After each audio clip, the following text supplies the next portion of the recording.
नमस्कार रसिक हो. नवरात्रीच्या निमित्ताने मी आपल्यासाठी पुन्हा आपल्यासमोर घेऊन आली आहे श्री देवी वंदना. श्री देवी सुक्तामध्ये सुरुवातीलाच नमो देव्यै महादेव्यै शिवायै सततम नमः अशी स्तुती करत देवीच्या विविध रूपांना वंदन केलंय.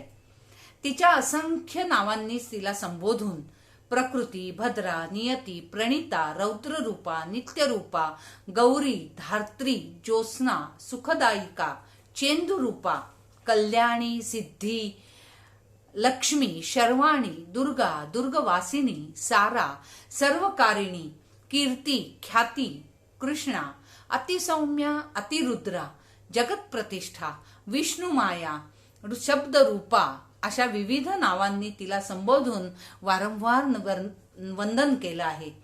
हीच देवी सर्व भूतमात्रांमध्ये चेतना रूपाने, बुद्धी रूपाने, निद्रा रूपाने, क्षुधा रूपाने, छाया रूपाने, शक्ती रूपाने, तृष्णा रूपेने, शांती आणि क्षमेच्या रूपाने, जाती रूपाने म्हणजे जन्मचेतना रूपाने, लज्जा रूपाने, शांती रूपाने, श्रद्धा रूपाने, कांती किंवा तेज प्रभेच्या रूपाने, लक्ष्मी रूपाने, वृत्ती रूपाने, स्मृती रूपाने, दया रूपाने, तुष्टी, प्रसन्नता, समाधान रूपाने, मातृ रूपाने आणि भ्रांती रूपाने म्हणजे माया रूपानेही वास करते. तिला सुद्धा त्रिवार वंदन केलेलं आहे. या अखिल ब्रह्मांडातील भूतमात्रांमधील इंद्रियांची अधिष्ठात्री अशी ही सतत सर्व भूतमात्रांना व्यापून असलेली ही देवी, तिला नित्य वंदन असो अशी प्रार्थना केली. या सर्व जगतात स्थित अशी जी कोणती काही चेतनाशक्ती म्हणून जी आहे तिला त्रिवार वंदन केलंय. इंद्रियाणाम अधिष्ठात्री असं म्हणताना वाचताना मला आचार्य विनोबांची आठवण झाली. बघा, आचार्य विनोबांनी त्यांचं स्त्री शक्ती म्हणून एक खूप छोटीशी पुस्तिका आहे, एक जस्ट 15-20 पानांची असेल, पण इतक्या छोट्याशा पुस्तिकेत इतकं विलक्षण, विशाल, अर्थ गहन असं त्यांनी विवेचन केलंय की ते खरोखर ते पुस्तक वाचण्यासारखं आहे. मुळात त्या पुस्तिकेच्या बोलक्या मुखपृष्ठाचीच कथा आठवण विलक्षण आहे. 1979 साली विश्व महिला संमेलनासाठी आचार्यांना काही संदेशपर लिहून देण्याची विनंती करण्यात आली. तेव्हा त्यांनी एक चित्र रेखांकित केलं. कलेच्या दृष्टीने अगदी साधं बाळबोध असं हे चित्र आहे बरं का, पण त्या छोट्याशा साध्याशा चित्रात इतका काही आशय घन असं ते चित्र आहे, इतकं काही अर्थपूर्ण आहे की आपण खरोखर स्तिमित होतो. त्यातल्या प्रतिकात्मक देहरूपाच्या हातात, म्हणजे ते जे काही चित्र आहे ते ना स्त्री देहाचं आहे ना पुरुष देहाचं, त्या ज्या प्रतिकात्मक देहरूपाच्या हातामध्ये लक्ष्मी म्हणजे उत्पादन उद्योग शक्ती आहे. हृदयाच्या ठिकाणी ब्रह्मचर्य, निष्ठा, श्रद्धा, शांती शक्ती आहे आणि मेंदूच्या ठिकाणी, मस्तकाच्या ठिकाणी सरस्वती, चिंतन आणि मनन शक्ती आहे. बघा, विनोबाजींनी हे चित्र काढून दिलं आणि ते चित्र बारकाव्याने पाहताना कळतं की हे चित्र स्त्री अथवा पुरुषाचं नसून मानवाचं, मानव प्राण्याचं आहे. आणि खरं म्हणजे स्त्री शक्ती ही स्त्री पुरुष निरपेक्ष अशी एक आंतरिक शक्ती आहे. जेव्हा आपण स्त्री शक्ती म्हणतो तेव्हा ती सामाजिक संदर्भ भाषा असते, पण खरं तर अंतिमतः ती एक आत्मशक्तीचीच द्योतक असते, जिथे स्त्री पुरुष अभेद असतो. स्त्री म्हणजे ब्रह्मविद्या, परमात्मविद्या आहे. या छोट्याशा पुस्तिकेत इतके अमोघ विचार विनोबाजींचे आहेत, ते वाचताना, समजून घेताना आपण खरंच थक्क होतो. स्त्रू धातूवरून स्त्री म्हणजे विस्तारणं, पसरवणं, विकासणं, प्रेम व्यापक करणं, विस्तार करणं, हे झालं स्त्रीचं कार्य. जर स्त्री म्हणजे शक्ती असेल तर ती रक्ष किंवा रक्षणीय कशी?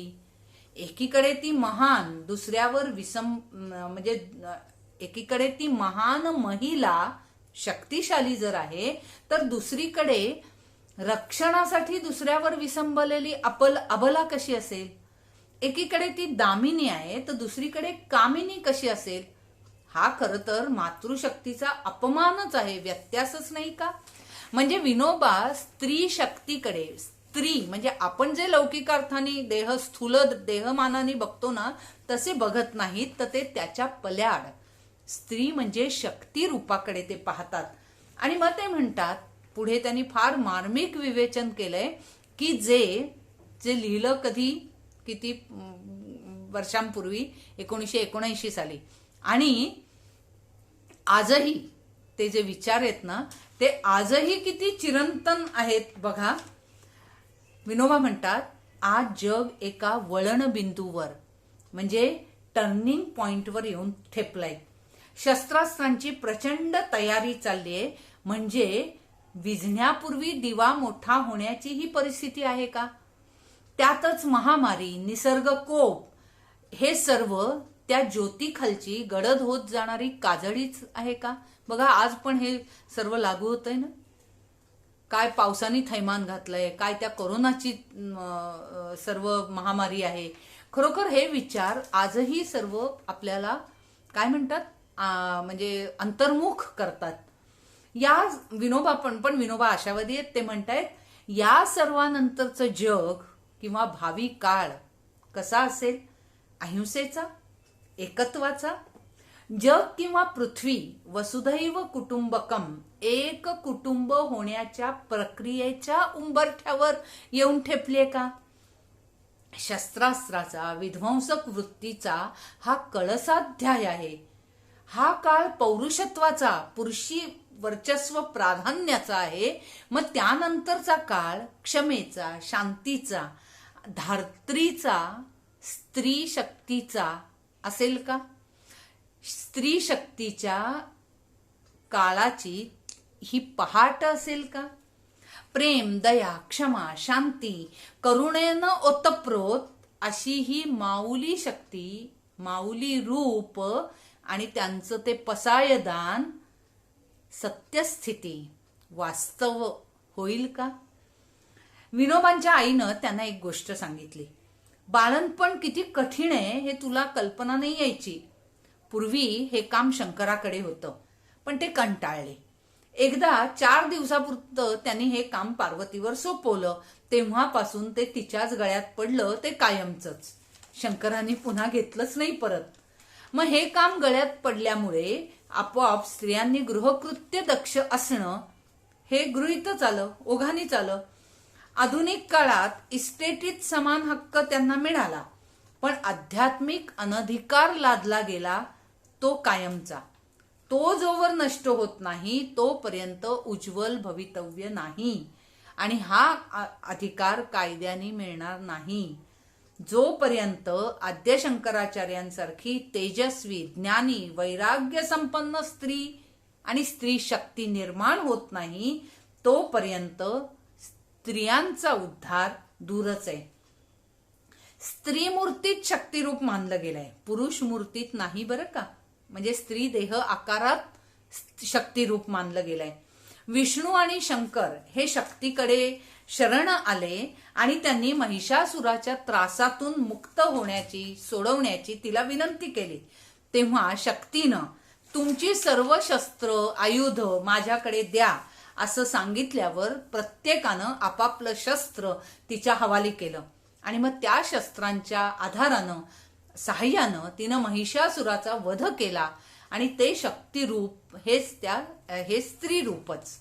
भक्ती मार्ग आध्यात्मिक प्रांतात स्त्रियांना मुक्तीचा मार्ग खुला करून दिला तो मारवाडमध्ये मीराबाईनं, आणि आपल्या महाराष्ट्रात मुक्तेनं. नावच मुक्ता. स्त्री पुरुषाची रक्षित झाली, त्यामुळे त्यांच्यावरती अवलंबित झाली. आता आत्मबलानं स्त्रीनं स्वरक्षित व्हायला हवंय. त्यासाठी निर्भयता हवी. जोपर्यंत ही शरीरपरायणता असेल तोपर्यंत समाज पुरुष त्याचा गैरफायदा घेतच राहणार. पण आत्मनिर्भर झाल्या स्त्रिया की मग ते तेज त्यांच्या डोळ्यात, त्यांच्या दृष्टीत आणि त्यांच्या कृतीतही आपोआप प्रकाशेल, ज्यामुळे समोरचा पशुही हतबल, निष्प्रभ होऊन जाईल. आत्मनिष्ठा, निर्भयता आणि आत्मशक्तीनं स्त्रीनं स्वरक्षित व्हायला हवंय, सुरक्षित नको. किती आजच्या काळालाही आज सगळ्या आपण घटना बघतो आणि तेव्हा हे विचार आपल्याला स्फूर्ती, आतून ताकद देतात, शक्ती देतात. तमोगुणामुळे, अज्ञानामुळे दगड होऊन पडलेल्या कित्येक अहिल्या आजही समाजात आहेत. त्यांना आपण चेतना देऊया, प्रेरणा देऊया, स्फूर्ती देऊया, शक्ती देऊया. एक एक करत जागृत स्त्रियांची मांदियाळी करूया. प्रेम आणि शांतीतून सर्वोदय साध्य करूया. आत्मज्ञान देणारी उमा आता प्रगटायला हवी. मीरेची बंडखोरी मांडवायला हवी. काश्मीरची लल्ला, कर्नाटकची अक्का, राजस्थान गुजरातची मीरा, महाराष्ट्राची मुक्ता, तामिळनाडूची आंडा या आदर्श स्त्रियांचं चरित्र आपण पुन्हा अभ्यासूया आणि आपल्यासमोर आदर्शवत ठेवूया. युनोनं 1975 साली महिला वर्ष मानून 8 मार्च महिला दिन घोषित केला. पण अनादी काळापासून खरं तर आपल्या भारतीय संस्कृतीत स्त्री शक्ती ही सर्वमान्य आहेच की. कीर्ती, श्री, वाक, स्मृती, मेधा, धृती, क्षमा अशा या सगळ्या सप्तशक्ती म्हणजे स्त्री असं गीतेनं सांगून ठेवलंय. स्वतः गीता, भगवद्गीता ही माता आहे. अंबत्वाम अनुसंदधामी असं गीतेला आई म्हटलं. वेदांहून उपनिषद आणि उपनिषदांहून गीता श्रेष्ठ मानली. शक्तीचा मूळ स्रोत ना स्त्री देहरूपात आहे ना पुरुष शरीरात. तो आहे ह्या आत्मशक्तीमध्ये, अंतरात्म्यात, जिथं स्त्री पुरुष असा भेद नाही. तो भेद विसरून आत्मरूपेण संस्थिता अशा तिला आपण जाणून घेऊया. त्यासाठी स्त्रियांनी विशेषतः वाग्मी बनावं, सिंह गर्जना करावी. वाक्शक्ती मुक्त झाली तर चिंतन शक्ती वाढेल आणि आत्मशक्ती प्रकट होईल. सर्व मंगल मांगल्ये शिवे सर्वार्थ साधिके शरण्ये त्र्यंबके गौरी नारायणी नमोस्तुते. अशा ह्या शुभ कल्याणकारी देवीला, महादेवीला निरंतर सतत प्रणाम आपण करूया आणि तिच्या प्राकृतिक शुभ रूपासमोर नित्य नतमस्तक होऊया. सहजपणे आपण आपल्या भारतीय संस्कृतीनुसार, आपल्या कालगणनेनुसार आपले चैत्र महिना म्हणजे महिने पाहिले की आपल्या लक्षात येतं ह्या प्रत्येक महिन्यात आपण शक्ती रूपाच्या विविध अंगांचा, शक्तीच्या विविध रूपांचा आदर केलेला आहे. त्याचं स्मरण प्रत्येक महिन्यात आपण केलेलं आहे. बघा, चैत्रामध्ये पहिली चैत्री शुद्ध तीज जे आहे ना, तृतीया, त्या दिवशी आपण गौरी माहेरी येते मानलंय आणि त्या दिवशी देवी रुक्मिणीची किंवा कोल्हापूर निवासिनी अंबाबाईची ओटी आपण भरतो आणि पंचमीला त्या गौरीची श्री लक्ष्मी पंचमी मानून आपण तिची स्मरण पूजन करतो आणि हे चैत्री नवरात्र आपण तेव्हा साजरं करत असतो. तिच्या 9 रूपांचं तेव्हाही आपण स्मरण करत असतो. वैशाखातली जी शुद्ध तृतीया बघा, त्या दिवशी गौरी पतीच्या घरी जाते बरं का.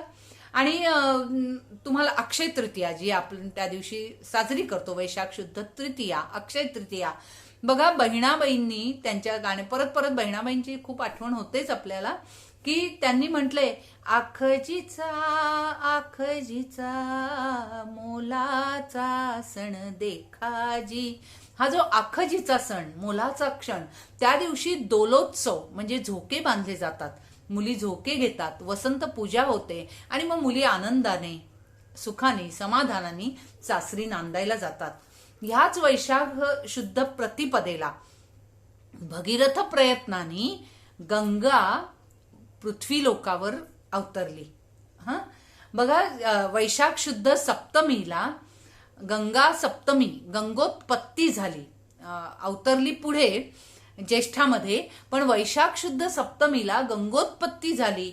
गंगा सप्तमी म्हणून गंगेचं पूजन केलं जातं आणि गंगा उत्पन्न त्या दिवशी झाली आणि म्हणून तो गंगेचा वैशाख शुद्ध सप्तमीला एक उत्सव किंवा स्मरण गंगेचं. गंगा ही सुद्धा आपली माता आहे आणि माता म्हणजे स्त्री शक्तिरूप आहे आणि म्हणून तिचं पूजन केलं जातं.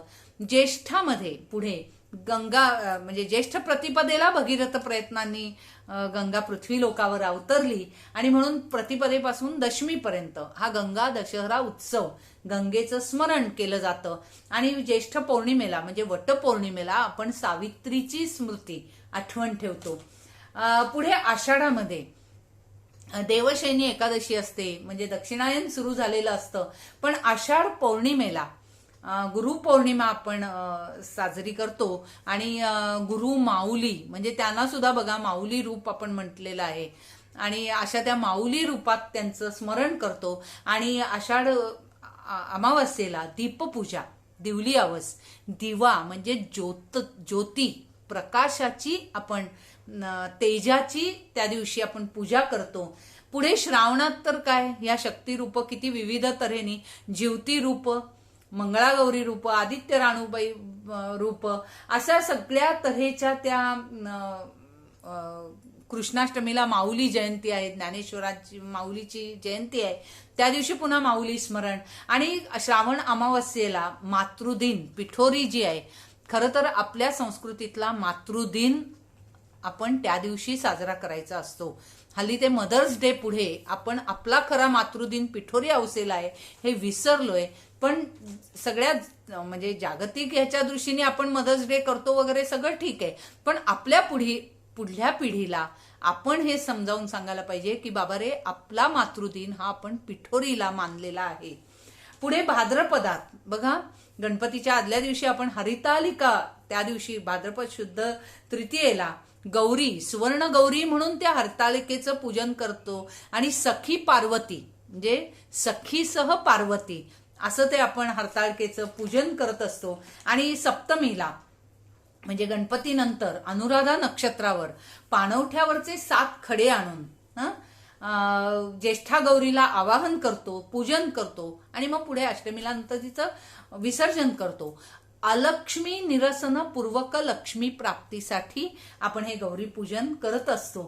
पुढे अश्विनात आता उद्यापासून आहेच नवरात्री, घटस्थापना, महालक्ष्मीचं पूजन आपण करतो. 9 दिवस नवरात्र हे साजरं करत असतो. ललिता पंचमीला किंवा ललिता पंचमीची पूजा नवरात्रीत महत्वाची, सप्तमीला महालक्ष्मी पूजन महत्वाचं, अष्टमीला महालक्ष्मीचं ते घागर मुकणं किंवा महालक्ष्मीचा उपवास आणि पूजन महत्वाचं. आणि मग पुढे नवमीला सरस्वती विसर्जन आणि दशमीला दसरा, विजयादशमी साजरी करतो. त्या दिवशी शस्त्रास्त्रांची पूजा आपण करतो. मग ती शस्त्रास्त्र आपली विविध असतील. आपण म्हणजे आपलं लेखणी हे पण आपलं शस्त्रच आहे, किंवा आपण किचन क्वीन असल्यामुळे आपली स्वयंपाकघरातली आयुध ही आपली शस्त्र आहेत. आणि अशा तऱ्हेने शस्त्रपूजा म्हणजे शौर्य पूजा, आपल्यातल्या पराक्रमाची आपल्यातल्या त्या शक्तीची पूजा आपण करतो. आणि पुढे अश्विन पौर्णिमेला नवान्न पौर्णिमा आणि कोजागिरी आपण साजरी करत असतो. त्या दिवशी ज्येष्ठ अपत्य, मग ते मुलगा असो मुलगी असो, हा भेदभाव न ठेवता ज्येष्ठ अपत्याचं आपण औक्षण करत असतो. पुढे वसुबारसेला वद्य पक्षामध्ये द्वादशीला वसुबारसेला गोवत्स, द्वादशीला सवत्स धेनू पूजन, गो माता आहे ती पण एक शक्ती रूप आहे आणि म्हणून सवत्स धेनूचं पूजन करतो. धनत्रयोदशीला धनाची पूजा, धन्वंतरी जयंती साजरी करतो आणि धनाची पूजा पण करतो. जुने हिशोब बंद करून नवीन वह्या उघडतो. नरक चतुर्दशीला लक्ष्मी पूजन आणि नरक चतुर्दशीला त्या नरकासुराचा वध पुन्हा त्या शक्तिरूपानेच केलाय आणि मग लक्ष्मी पूजन आपण करतो. आणि मग अमावस्येला अभ्यंग स्नान करून पुढे कार्तिक शुद्ध प्रतिपदेला बलिप्रतिपदा साजरी करून पुढे यमद्वितीया, शुद्ध द्वितीयेला भाऊबीज साजरी करतो. आणि बहीण भावाचं नातं एक छान त्याचे स्मरण करतो. पुढे ती विष्णू प्रबोधिनी एकादशीला चातुर्मास समाप्ती होते आणि द्वादशीला तुळशी माता, परत ते एक स्त्री शक्तीचं रूप, आणि त्या तुलसी विवाह आपण संपन्न करतो. आणि त्रिपुरी पौर्णिमेला, कार्तिकी पौर्णिमेला परत तिथे आला त्रिपुरासुराचा वध आणि पुन्हा एकदा त्या देवी रूपाचं आपण शक्ती रूपाचं पूजन त्रिपुरी पौर्णिमेला करतो. असंख्य दिवे त्या दिवशी उजळतो आपण आणि तेजाची आरती त्या दिवशी परत करतो. आणि मार्गशीर्षामध्ये पुढे आणि ह्या सर्व महिन्यातनं आपण ज्यांनी ज्यांनी स्त्री शक्ती रूढार्थाने आपल्या स्त्री शक्तीच्या जाणीवेसाठी जागवण्यासाठी ज्यांनी ज्यांनी कार्य केलं त्या सर्व थोर विभूतींचं पण आपण स्मरण करत असतो. म्हणजे कार्तिक कृष्ण एकादशीला आणि त्रयोदशीला माऊलींनी समाधी घेतली म्हणून माऊलींचं स्मरण आहे. पुढे मार्गशीर्षात चंपाषष्ठी आहे. आता उत्तरायण प्रारंभ झालेला आहे. मार्गशीर्षात सर्वात मोठं म्हणजे मार्गशीर्ष शुद्ध एकादशीला गीता जयंती.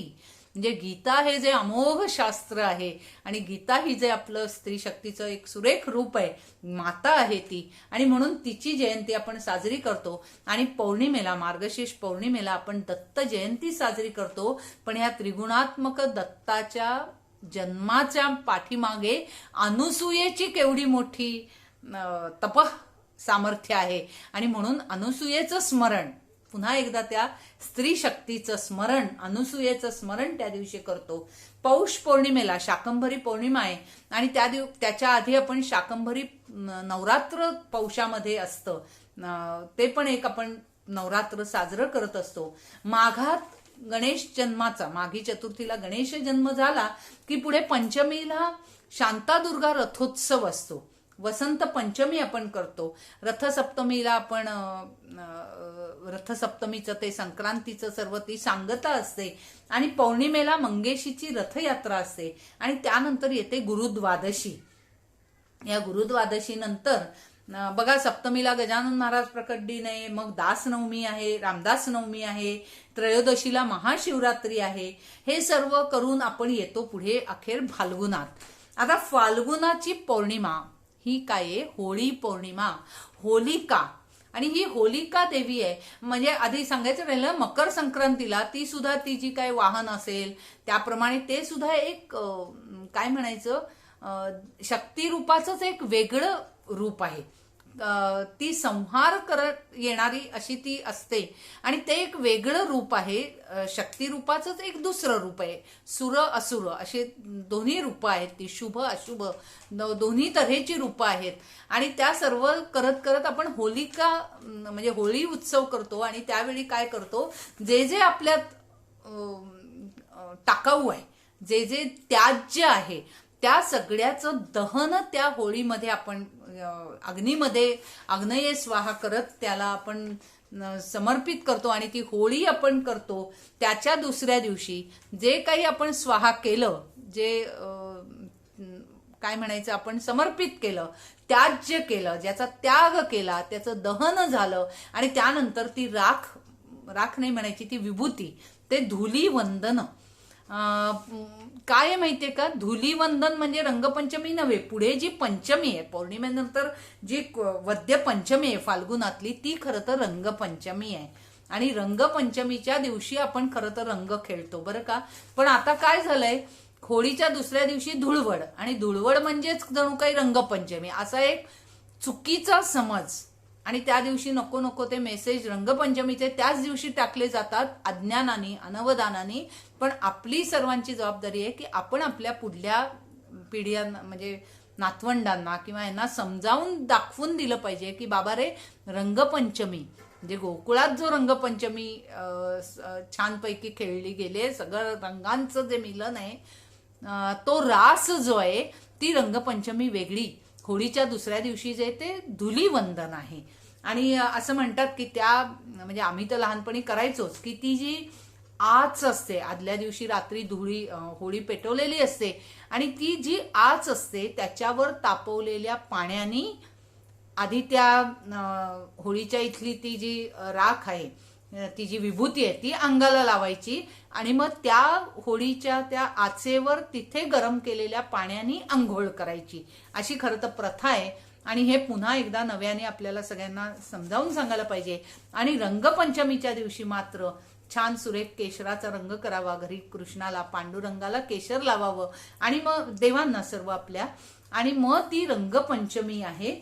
आणि पुढे नाथषष्ठी आहे, ज्या नाथांनी बहुरूढ भारूड करून आपल्या पुन्हा एकदा स्त्री शक्तीचा जागर केलेला आहे. आपण या सर्व यामध्ये पुढल्या नवरात्रात ते पाहणारच आहोत कसं कसं ते. थोडक्यात काय, गौरी पूजा, लक्ष्मी पूजन, गोवत्स पूजा, गंगा पूजन, भूमिपूजा, म्हणजे कोणत्याही बांधकामापूर्वी, पाया घालण्यापूर्वी, त्या कुदळीचा घाव घालण्यापूर्वी भूमिपूजन म्हणजे त्या भूमातेला सुद्धा वंदन आहे, तुळशी पूजन आहे, शारदा स्तवन आहे. असं सगळं आपण शक्तीच्या, स्त्री शक्तीच्या वेगवेगळ्या विविध रूपांचं पूजन केलेलं आहे. ही जी दुर्गा आहे, हे जे दुर्गा रूप आहे, नवदुर्गा रूप आहे, त्याची जी मूळ 3 रूप आहेत ती म्हणजे महासरस्वती, महालक्ष्मी आणि महाकाली. अपराजिता, महिषासुरमर्दिनी अशा ह्या नवदुर्गेचे 9 अवतार मानलेत. आणि ते कोणते आहेत तर शैलपुत्री, ब्रह्मचारिणी, चंद्रघंटा, कुष्मांडा, स्कंदमाता, कात्यायनी, कालरात्री, महागौरी आणि सिद्धिदात्री अशा ह्या 9 अवतारांचं नवरात्रीला नवरात्रात या 9 रूपांचं आपण एक स्मरण करतो आणि त्यांना या अश्विनातल्या सगळ्या नवरात्रामध्ये आपण त्यांना वंदन करत असतो. स्त्री शक्तीच्या या विविध रूपांना आपण त्रिवार वंदन करतो या शारदीय नवरात्रात. आता आपण मात्र हळूहळू जे सुरुवात करणार आहोत ते पहिलं सरस्वती पूजन. म्हणजे बघा की सरस्वतीचं प्रतीक काय आहे तर पोथी आहे हातात आणि ती वीणा वादन करते. मोरावर तिचं, मोर हे तिचं वाहन आहे. सुरासुरै वंदित सेवित पाद पंकजा, करे विराजत कमनीय पुस्तका, विरंची पत्नी कमला सनस्थिता, सरस्वती नृत्य तू वाचिमे सदा. अशी ही सरस्वती जी आहे तिचं आपण फार छान आपल्या शाळेमध्ये प्रार्थना असतेच की या कुंदेंदु तुषार हार धवला, या शुभ्र वस्त्रावृता, या वीणावर दंडमंडित करा, या शिवेत पद्मासना, या ब्रह्माच्युत शंकर प्रभृतीभिर देवै सदा वंदिता, सामां पातु सरस्वती भगवती निशेष जाड्या पहा.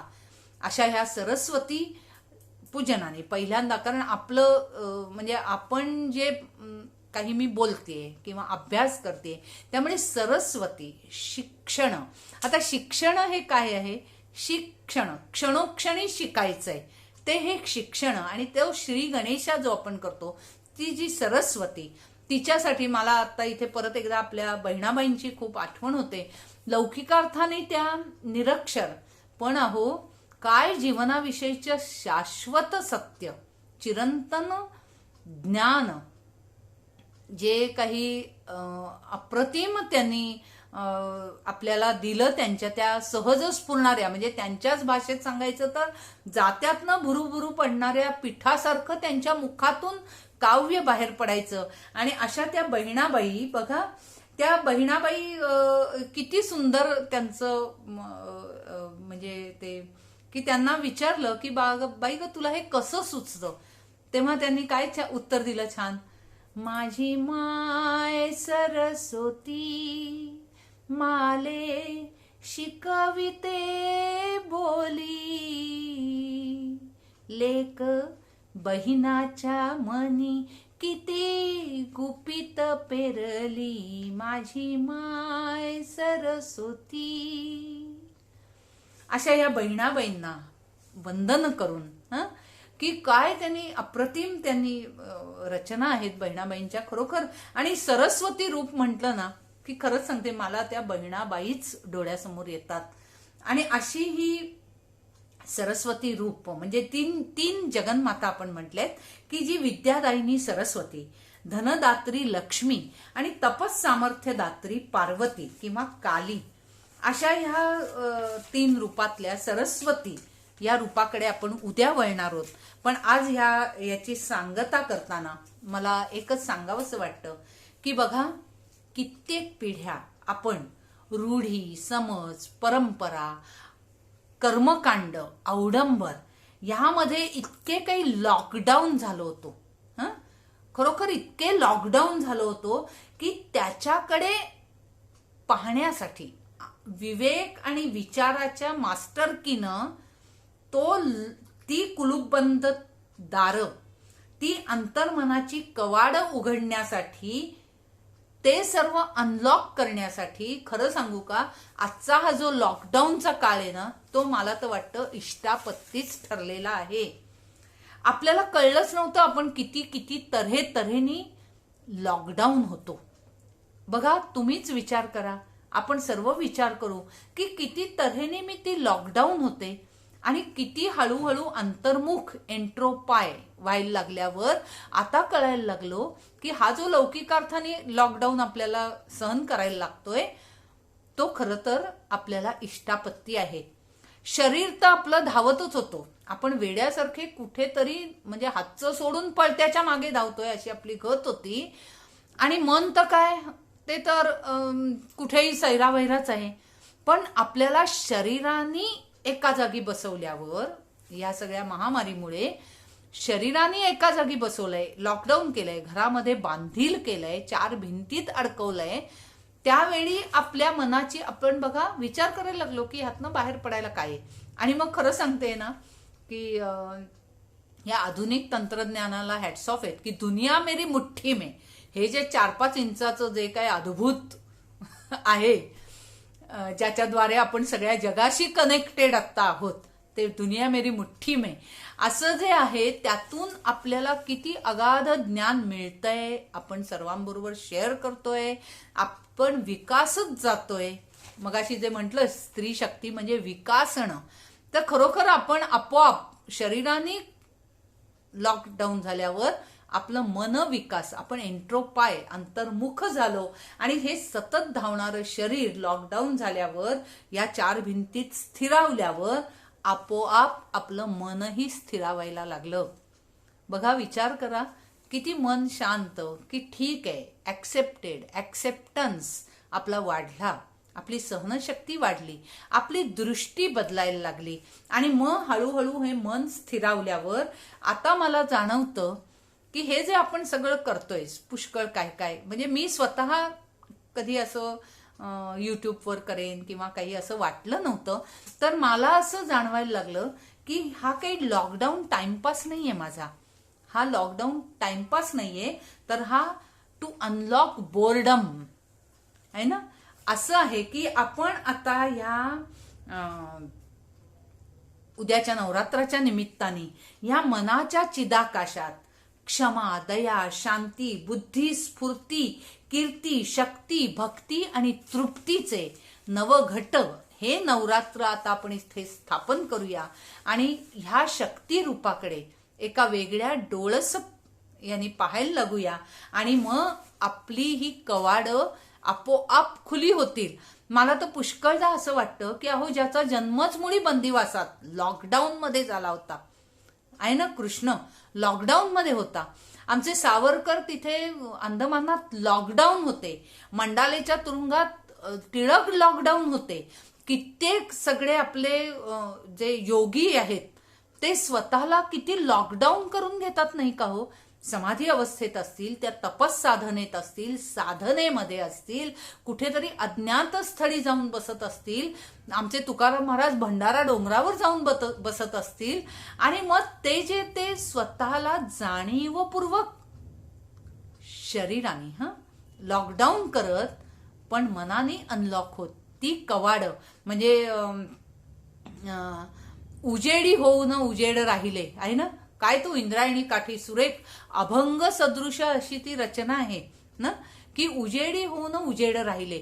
आणि मग मला पुष्कळदा मनात येतं, आता मी ह्या माझ्या खोलीमध्ये हे तुमच्याशी ह्या 4 इंचातनं संवाद साधू पाहते, पण मला खरं असं वाटतं समोर तुम्ही असे दृश्य रूपात कोणी नाही आहात, माझी मीच मला समजा पाहते. पण ते पाहता पाहता मी तुम्हाला आठवत असेल मी त्या आरसा कविता माझी गेल्या भागात एका कार्यक्रमात सांगितली होती की खरोखर मला असं वाटतं की मी आरशात पाहते तशी माझ्या समोर मला पाहते.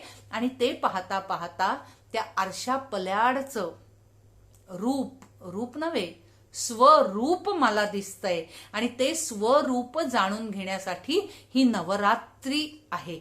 आणि कारण नवरात्री रात्री नंतर प्रकाश आहे. आणि म्हणून ह्या नवरात्रीच्या निमित्ताने आपण ह्या सर्व शक्ती रूपांचा धांडोळा घेऊया. आज आपण इथेच थांबताना पुन्हा एकदा बघा, बहिणाबाईंना तर आपण स्मरण केलंच, पण आमच्या शांताबाईंच्या ह्या शब्दांनी एक आता याची सांगता करूया. उद्या पुन्हा ओव्हरलॅपिंग ह्याचा उल्लेख येईलच. पण आत्ता मात्र मी एवढंच एक स्तवन करून इथे थांबते. जय शारदे वागीश्वरी, जय शारदे वागीश्वरी, विधिकन्यके विद्याधरी, वागीश्वरी